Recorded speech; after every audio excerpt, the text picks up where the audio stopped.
Corona ಭೀತಿಯ ನಡುವೆ ಮತ್ತೊಂದು ವೈರಸ್ ಹಾವಳಿ. ಗುಜರಾತ್ನಲ್ಲಿ ಮತ್ತೊಂದು ಹೊಸದೊಂದು ವೈರಸ್ನ ಹಾವಳಿ ಹೆಚ್ಚಾಗಿರುವಂಥದ್ದು. ಜನ ಕಂಗಾಲಾಗಿದ್ದಾರೆ, ತತ್ತರಿಸ್ತಾ ಇದ್ದಾರೆ. ಭಯಂಕರ ವೈರಸ್ ಭೀತಿಯಿಂದಾಗಿ 9 ತಿಂಗಳಿಂದ 14 ವರ್ಷದ ಮಕ್ಕಳೇ ಈ ವೈರಸ್ಗೆ ಟಾರ್ಗೆಟ್ ಅಂತ ಹೇಳಲಾಗ್ತಾ ಇದೆ.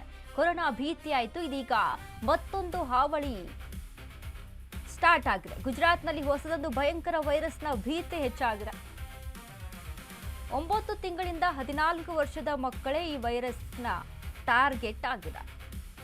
ಮೋದಿ ತವರೂರಿನಲ್ಲಿ ಡೆಡ್ಲಿ ಚಂಡೀಪುರ ವೈರಸ್ ಅಬ್ಬರ. 22 ಮಕ್ಕಳ ಬಲಿ ಪಡೆದ ಚಂಡೀಪುರ ವೈರಸ್ ಹೈ ಅಲರ್ಟ್ ಅನ್ನು ಘೋಷಣೆ ಮಾಡಲಾಗಿದೆ. ಗುಜರಾತ್ನಲ್ಲಿ ತೀವ್ರ ಸ್ವರೂಪ ಪಡೆದುಕೊಂಡ ಚಂಡೀಪುರ 35 ಮಂದಿಗೆ ಚಂಡೀಪುರ ವೈರಸ್ ದೃಢ ಆಗಿರುವಂಥದ್ದು. 184 ಶಂಕಿತ ಪ್ರಕರಣ ವ್ಯಕ್ತವಾಗಿದೆ. ವೈರಸ್ ಅಟ್ಯಾಕ್ 7 ಮಕ್ಕಳು ಆಸ್ಪತ್ರೆಯಲ್ಲಿ ಜೀವಕ್ಕಾಗಿ ಹೋರಾಟವನ್ನು ನಡೆಸ್ತಾ ಇದ್ದಾರೆ. 15 ವರ್ಷಕ್ಕಿಂತ ಕಡಿಮೆ ವಯಸ್ಸಿನ ಮಕ್ಕಳಿಗೆ ವೈರಸ್ ಅಟ್ಯಾಕ್ ಆಗುತ್ತೆ ಅಂತೆ ನೋಡಿ. ಇದು ಮಕ್ಕಳಲ್ಲಿ ಕಾಣುವಂತ ಚಂಡೀಪುರ ವೈರಸ್ ಅಂತೆ. ಇದ್ಯಾವುದೋ ಹೊಸ ವೈರಸ್ ಉಟ್ಕೊಂಡಿದೆ. ಕೊರೋನಾದಿಂದಾನೇ ತತ್ತರಿಸಿ ಹೋಗಿದ್ದೀವಿ, ಅದ್ರ ಜೊತೆಗೆ ಇದು ಹೊಸ ವೈರಸ್.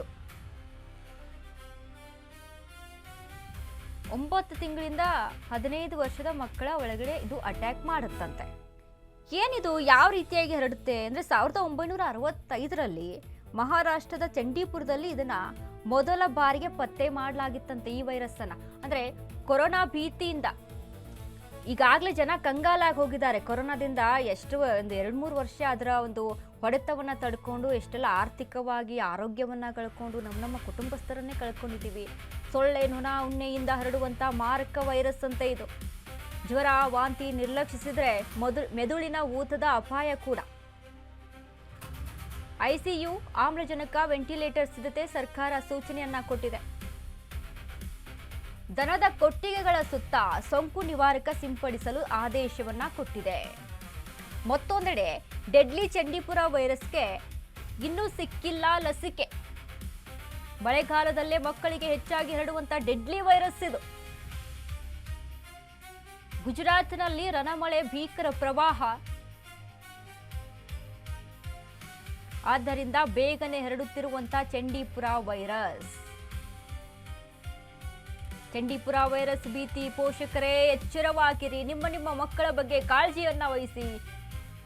ಸಿಕ್ಕ ಜಾಗದಲ್ಲಿ ನಿಮ್ಮ ಮಕ್ಕಳನ್ನ ಆಡೋಕೆ ಅಂತ ಬಿಡಬೇಡಿ. ಈ ದನ ಕರುಗಳು ಹಳ್ಳಿಗಳಲ್ಲಿ ಕೊಟ್ಟಿಗೆಗಳಿದ್ರೆ ಅಲ್ಲೂ ಕೂಡ ಸ್ವಲ್ಪ ಜಾಗೃತೆಯನ್ನ ವಹಿಸಿ ಅಂತ.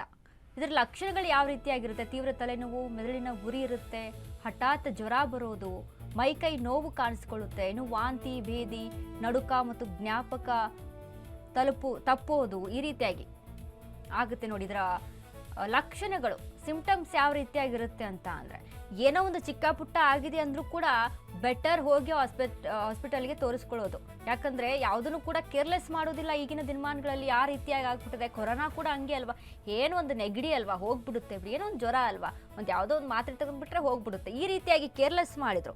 ಬಟ್ ಇಲ್ಲಿ ಅದು ಯಾವ ಹಂತಕ್ಕೆ ಹೋಗಿ ತಲುಪ್ತು ಅಂತ ಅಂದರೆ ಯಾರು ಕೂಡ ಊಹೆ ಮಾಡೋದಕ್ಕೆ ಕೂಡ ಸಾಧ್ಯ ಇರಲಿಲ್ಲ. ಇಡೀ ದೇಶವನ್ನೇ ತತ್ತರಿಸ್ಬಿಡ್ತು ಕೊರೋನಾ ವೈರಸ್. ಅದೇ ರೀತಿಯಾಗಿ ಈ ಚಂಡೀಪುರ ವೈರಸ್ ಕೂಡ, ಅದರ ಲಕ್ಷಣಗಳು ಕೂಡ ಈ ರೀತಿಯಾಗಿರುತ್ತೆ. ದಯವಿಟ್ಟು ಮಕ್ಕಳ ಬಗ್ಗೆ ಗಮನ ಹರಿಸಿ.